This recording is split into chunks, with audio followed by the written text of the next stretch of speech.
positive attitude, right?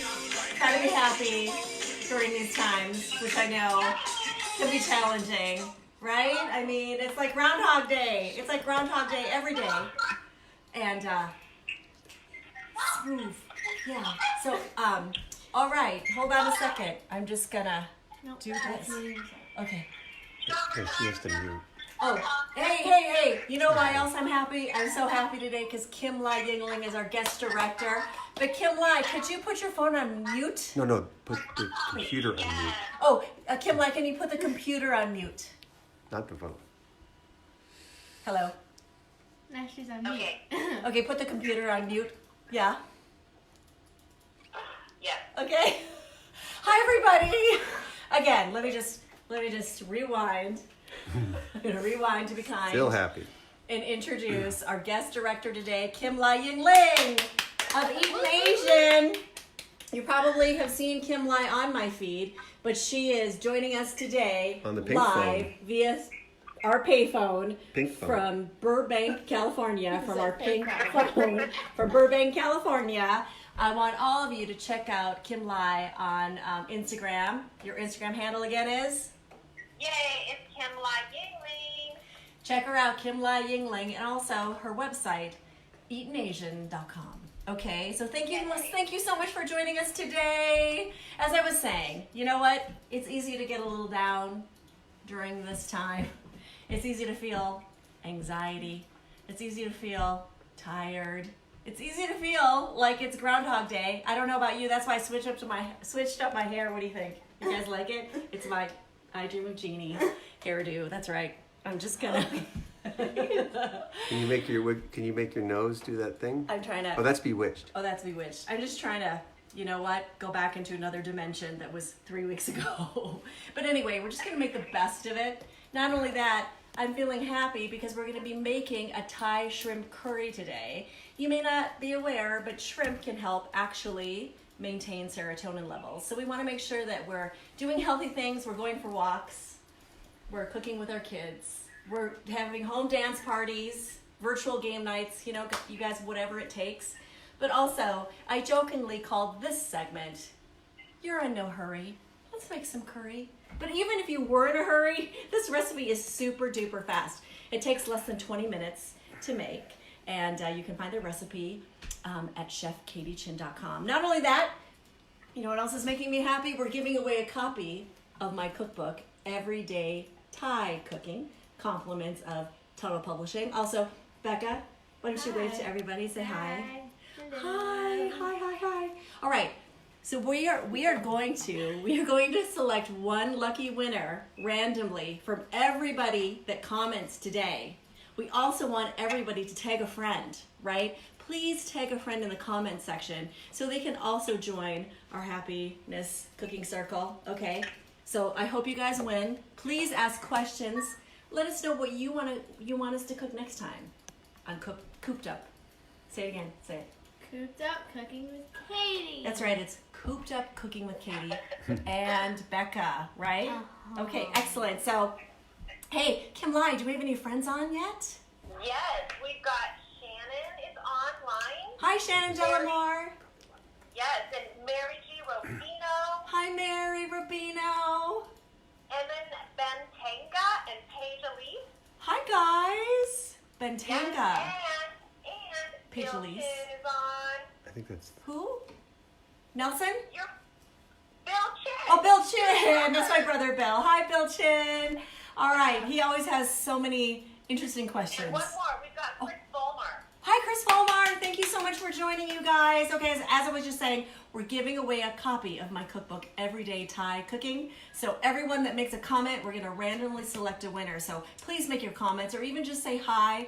Please tag a friend. We'd really appreciate it. Okay, you guys ready? So today we're going to be making a pomegranate quarantini. It's really easy. I just have some of my favorite vodka in here, Tito's vodka, along with, I'm using this by pomegranate. I actually confiscated this from my husband's stash. I'm sorry, Matthew Jonas, who's also our DP today. Thank you, Matthew Jonas. I'm just going to add some pomegranate drink, because pomegranates, as you know, are antioxidant, loaded with antioxidants and can be cancer fighting. So We want to make sure that we just fill our bodies with lots of healthy ingredients that are antioxidants and immunity boosters. Okay, to this, Becca, why don't you just squeeze some lemon juice? Now you could make a mocktail version of this drink. Instead of using vodka, you could just use some sparkling water. Okay, that's it. All right, as I've explained to you many times, I have no martini shaker because we decided to hunker down at our cabin here in Lake Arrowhead. So we're here for the long haul, which also explains why.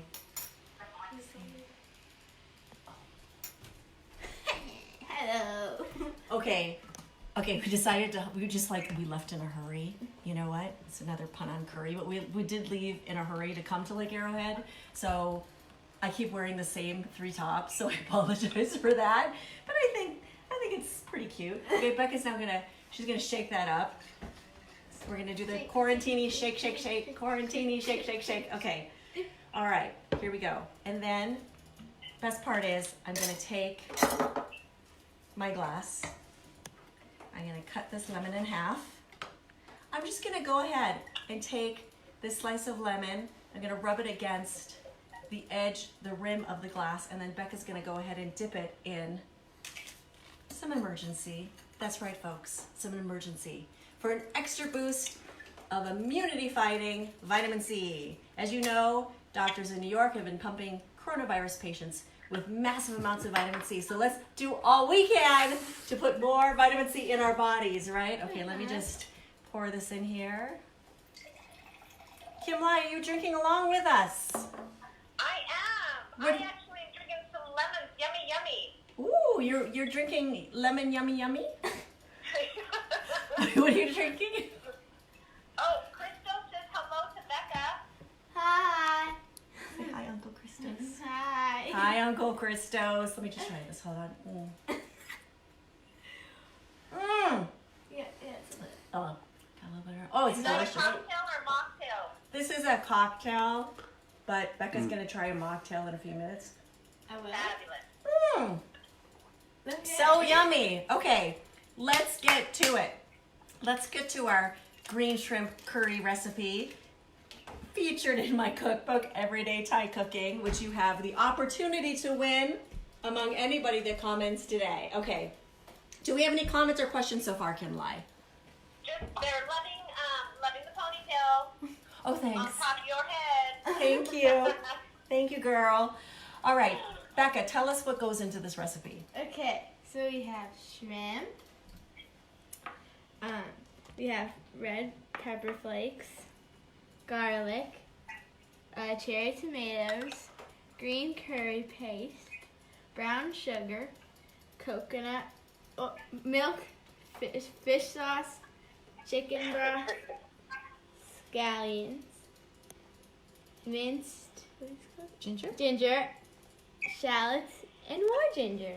More garlic. Yes, Garlic. good job. Just Yes, garlic. that's okay. That's a good Oopsie. job. Special shout out and a thank you to Melissa's Produce for supplying our cherry tomatoes along with our ginger and scallions and shallots today. Yay! All right, so I'd like Becca to help me here. I just wanted to show all of you a trick for working with fresh ginger. A great way to peel fresh ginger is to use a spoon, like so.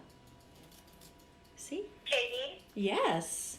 Mary wants to know if you can substitute yellow curry. Is that Mary Gosrubino? Yes, ma'am. Hi, Mary Gosrubino. That's a really great question. You know what I was going to say? So Becca's going to go ahead and continue peeling this ginger with a spoon, which is a great trick and a great way to get kids involved in the cooking process. Anyway, Mary Gosrubino, you absolutely could substitute with yellow curry or even red curry. In terms of the spice level of Thai curries, red curry is the hottest, followed by green curry. Then in third place is yellow curry, which is actually the mildest of all curries. Today we're using a Thai Kitchen curry paste, which I just got at the regular grocery store. Now, if you can't find curry paste, you can go ahead and use curry powder. Actually, a lot of, out in the countryside in Thailand, a lot of the market stalls and little food stalls, they tend to use powdered curry powder. So that's totally fine, okay? Also, I wanted to say, when you're buying curry paste at the Asian market, oftentimes they are made with shrimp paste, so they are not vegetarian. So just make sure that you read the ingredients on the back of the label. I also wanted to say, if you wanted to make a vegetarian version of this dish, just substitute the shrimp out with some vegetables and tofu. Totally fine, totally delicious, and use vegetable broth. Great question, Maria Rubino. Okay, next, while she's doing this, all right, I'm just gonna talk about mincing ginger. I know I like to mention this tip a lot, but my mother gave me this advice and it's helped me so much over the years. After you peel a large amount of ginger, you cut it into chunks, put it in the food processor, mince it so it looks like this, then store it in a freezer bag, freeze it, and then you just snap off whatever you need. Isn't that cool? Awesome. Okay. All right. So before I get cooking, I'm going to have Becca do another job, and that is I'm going to have you slice these shallots. So shallots are sort of like a combination between garlic and another kind of ingredient. Can anybody tell me what that flavor is?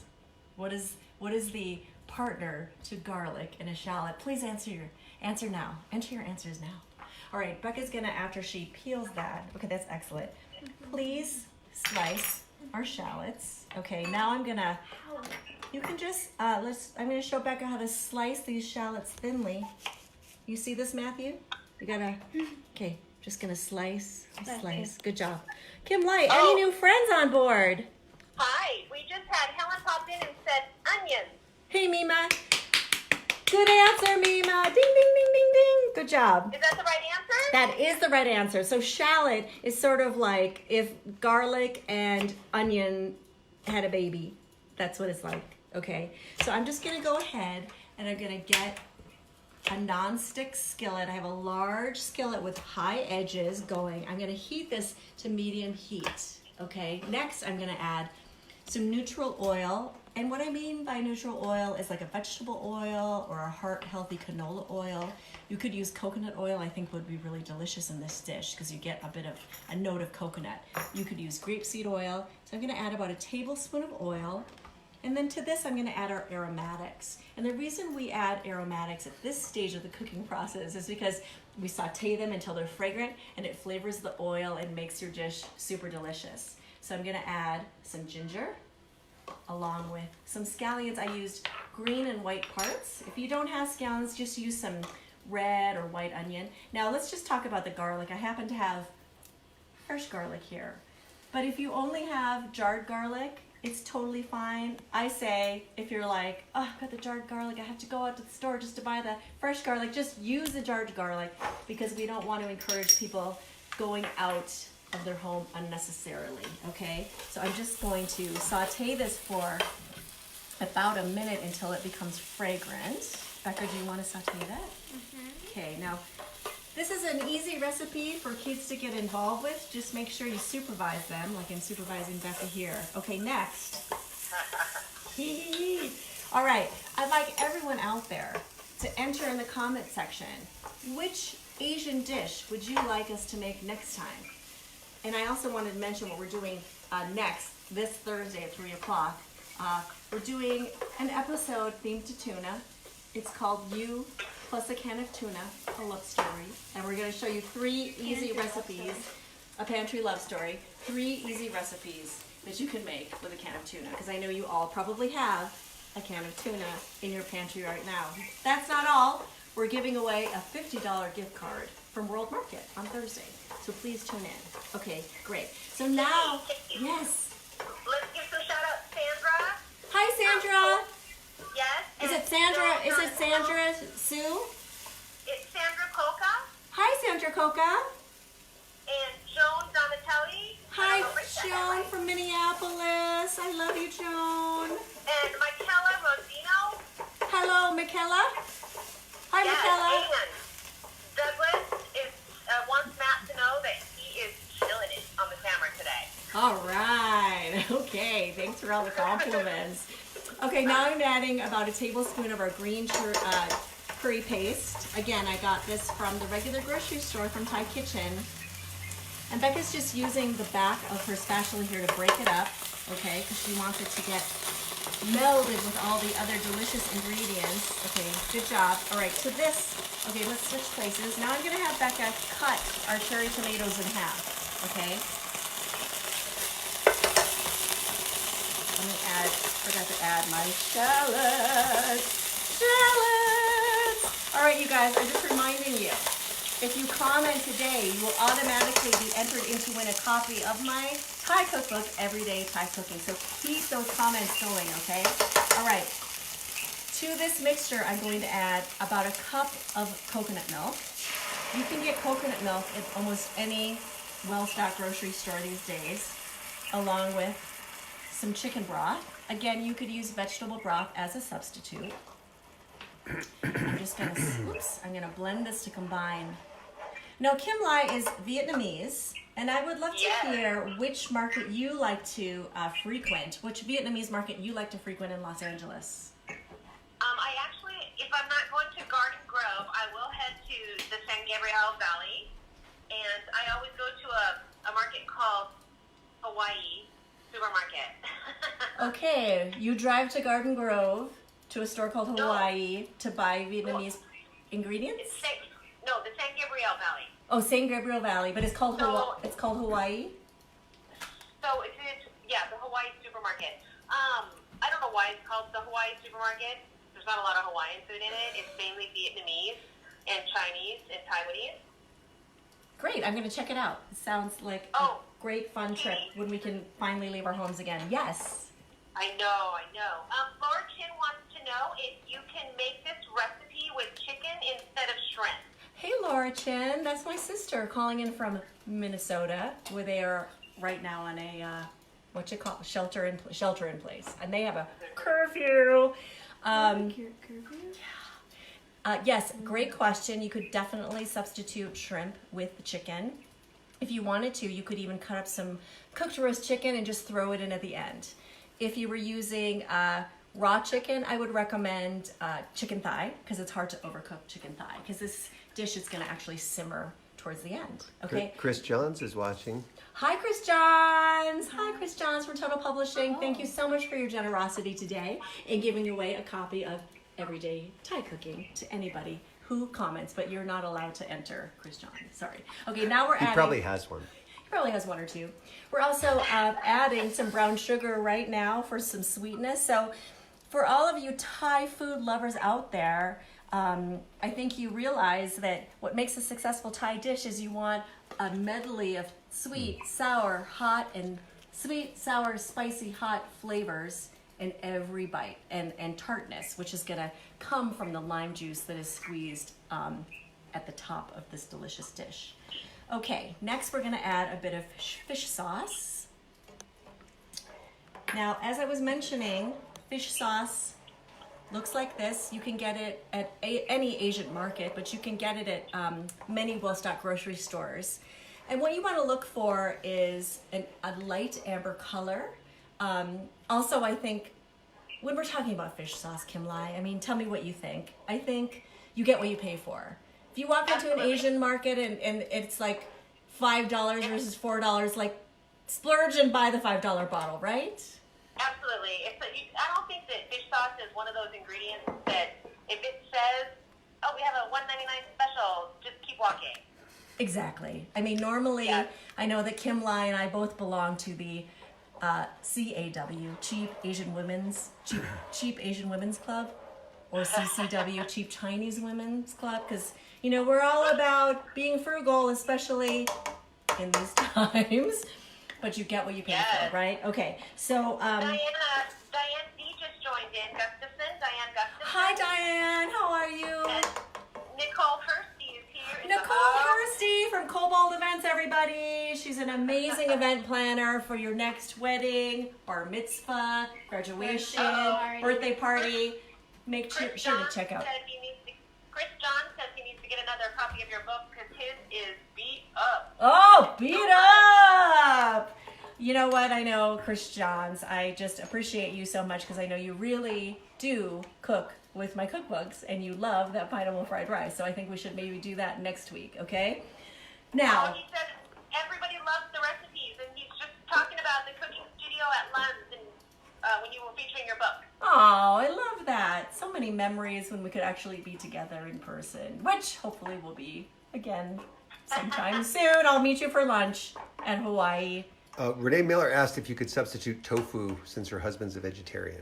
Hey, Renee Miller. Good to see you. Another Minnesotan joining us today. Yes, that's a great suggestion. You could do a vegetarian version of this dish and substitute the shrimp with some tofu, and it would also use vegetable broth instead of chicken broth. Okay, now the recipe on my blog, chefkatiechin.com, does call for Thai chilies, but I know that they're not necessarily available where you live. So today I'm just gonna use, okay, not too much, just like maybe a tiny, like 1 pinch of chili flakes. 1 more pinch, depending on how hot you want this to be, okay?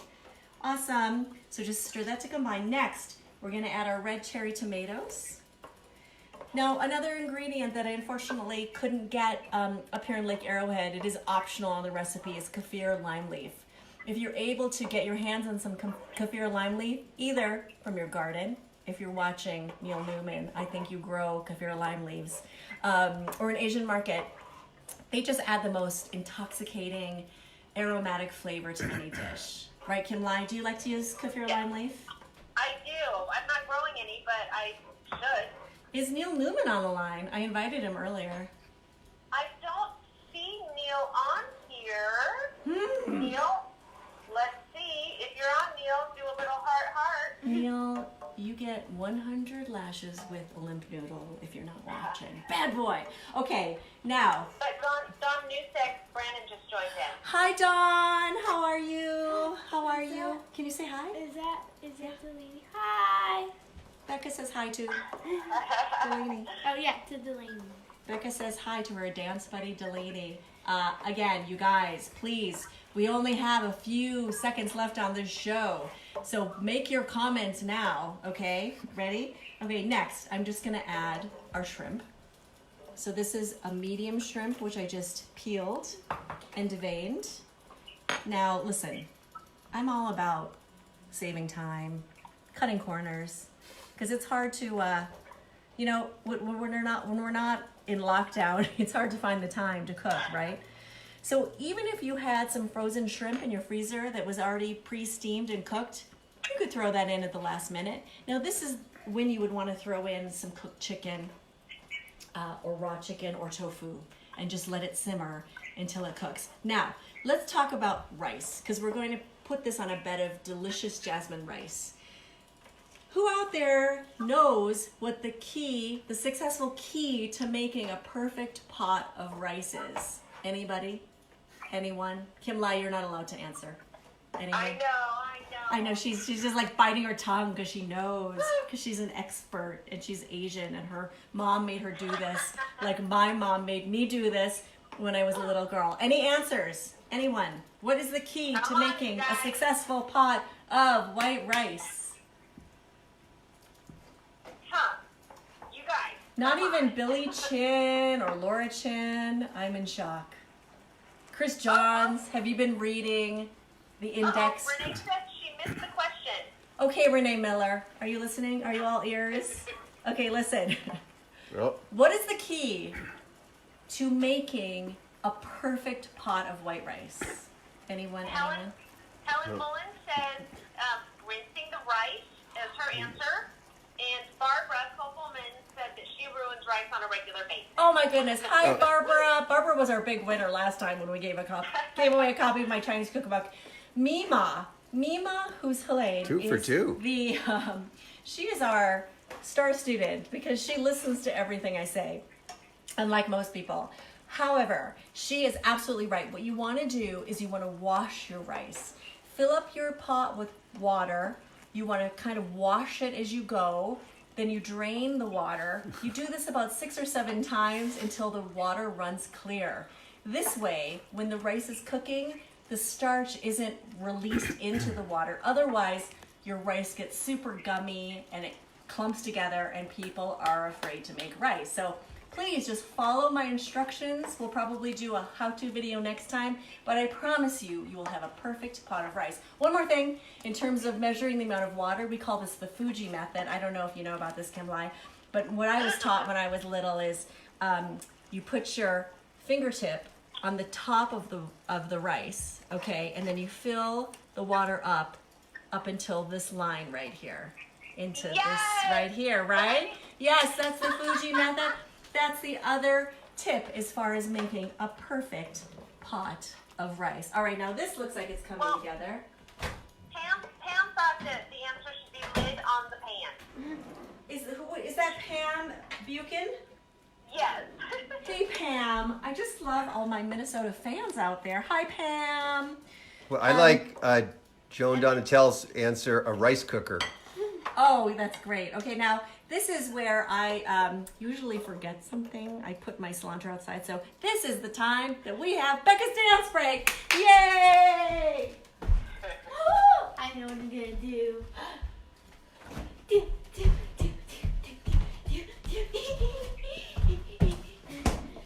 Is that the hunker down dance there? Thank you, Becca. That was the Becca Dance Break brought to you by Elite Dance and Performing Arts Center. Academy. Okay, I happen to have our jasmine rice ready to go. Okay, now we're just going to go ahead and we're going to. Sure, Becca. Okay, you got this. I also. Kimberly Sneed just joined, and Pam Buchan. Who did? Kimberly Sneed. Pam Buchan and Kimberly Sneed. Hey, Kimberly Sneed from Cosmos World Market. Everyone, tune in this Thursday at 3:00 p.m. Pacific Standard Time, where we're going to give away a $50 World Market gift card. Okay, very good. Oh, doesn't that look delicious? Here, hold on. Tom Bear. Hey, Tom Bear from Chicago. What up, Tom Bear? He wants to know when I'm going to do a dance break. Hey, Tom Bear. How are the bears? Okay, now we're just going to garnish with some yummy cilantro leaves. Matthew Rubiner is on. Who? Matthew Rubiner. Hi, Matthew Rubinair. Thank you for joining today. Okay, back. So we're just going to garnish with some fresh cilantro leaves. You could chop those up, of course, if you wanted to. One more thing. Barbara says that looks amazing. Thanks, Barbara. I know you try all my recipes, which I so appreciate. A squeeze of lime juice for that sour tartness that we talked about. So yummy. Doesn't that look good, you guys? Okay, listen to me. You have 10 seconds to make a comment, and you'll be automatically entered in to win a copy of my cookbook, Everyday Thai Cooking. All right, count us down, Becca.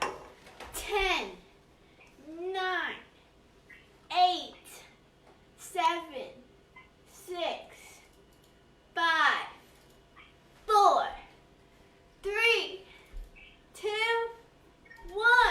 Blast off! Yay! Thank you so much, Becca. Okay, you guys, I'm so excited that you joined me here today. This recipe is so easy. Check it out at chefkatiechin.com or my cookbook, Everyday Thai Cooking. I believe Kim Lai just posted the URL, so you can pick up the book if you weren't a lucky winner today.